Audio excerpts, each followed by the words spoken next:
Hello and welcome to First Chapter Friday. Today we will be exploring the next in the Percy Jackson Lost Hero series by Rick Riordan, The Trials of Apollo, Book 1, The Hidden Oracle.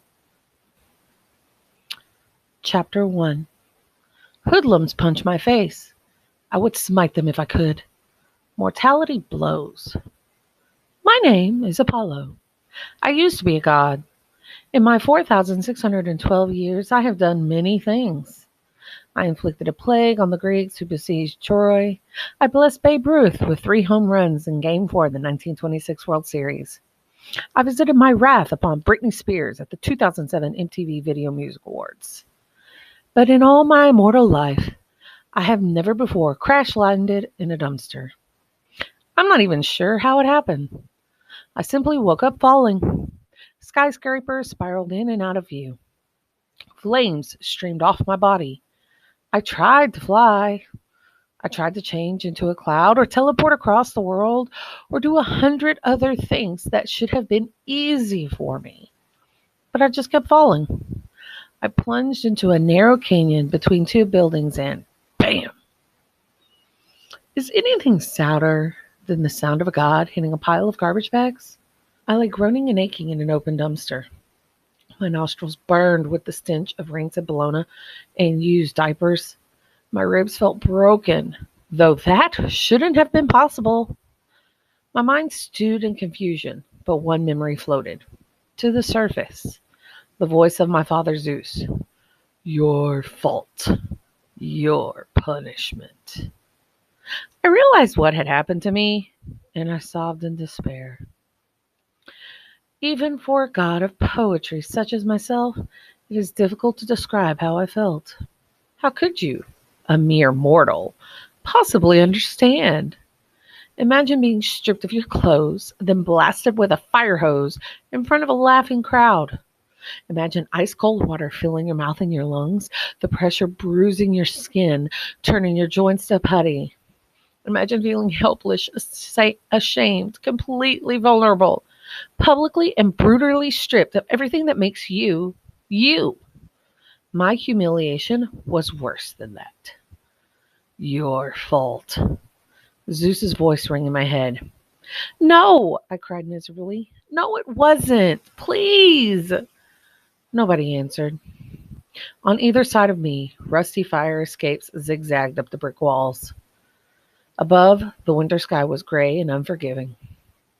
I tried to remember the details of my sentencing.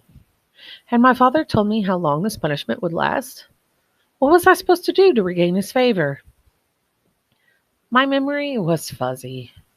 I could barely recall what Zeus looked like, much less why he had decided to toss me to Earth.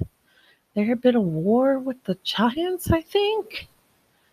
The gods had been caught off guard, embarrassed, almost defeated. The only thing I knew for certain, my punishment was unfair. Zeus needed someone to blame, so of course he picked the handsomest, most talented, most popular god in the pantheon. Me. I lay in the garbage, staring at the label inside the dumpster lid. For pickup, call 1-555-STINGY. Zeus will reconsider, I told myself. He's just trying to scare me. Any moment he will yank me back to Olympus and let me off with a warning. Yes, my voice sounded hollow and desperate. Yes, that's it. I tried to move. I wanted to be on my feet when Zeus came to apologize. My ribs throbbed. My stomach clenched. I clawed the rim of the dumpster and managed to drag myself over the side. I toppled out and landed on my shoulder, which made a cracking sound against the asphalt. Argadi, I whispered through some of the pain. Stand up. Stand up. Getting to my feet was not easy. My head spun. I almost passed out from the effort. I stood in a dead-end alley. About 50 feet away, the only exit opened onto a street with grimy storefronts from a bail bondsman's office and a pawn shop. I was somewhere on the west side of Manhattan, I guessed, or perhaps Crown Heights in Brooklyn. Zeus must have been really angry with me. I inspected my new body. I appeared to be a teenage Caucasian male clad in sneakers, blue jeans, and a green polo shirt. How utterly drab. I felt sick, weak, and so human. I will never understand how you mortals tolerate it. You live your entire life trapped in a sack of meat, unable to enjoy simple pleasures like changing into a hummingbird or dissolving into pure light. And now, heavens help me, I was one of you, just another meat sack. I fumbled through my pants pockets, hoping I still had a key to the sun chariot. No luck.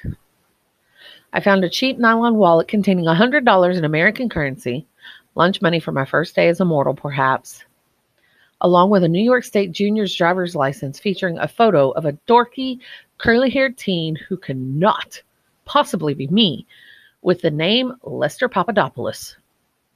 The cruelty of Zeus knows no bounds. I peered into the dumpster, hoping my bow, quiver, and lyre might have fallen to earth with me. I would have settled for my harmonica. There was nothing. I took a deep breath. Cheer up, I told myself. I must have retained some of my godly abilities. Matters could be worse. A raspy voice called, "Hey, Cade, take a look at this loser." Blocking the alley's exit were two young men. One squat and platinum blonde, the other tall and redheaded. Both wore oversized hoodies and baggy pants. Serpentine tattoo designs covered their necks. All they were missing were the words, "I'm a thug," printed on large letters across their foreheads. The redhead zeroed in on my wallet in my hand. "Now be nice, Mikey. The guy looks friendly enough." He grinned and pulled a hunting knife out from his belt. "In fact, I bet he wants to give us all his money." I blamed my disorientation for what happened next. I knew my immortality had been stripped away, but I still consider myself the mighty Apollo.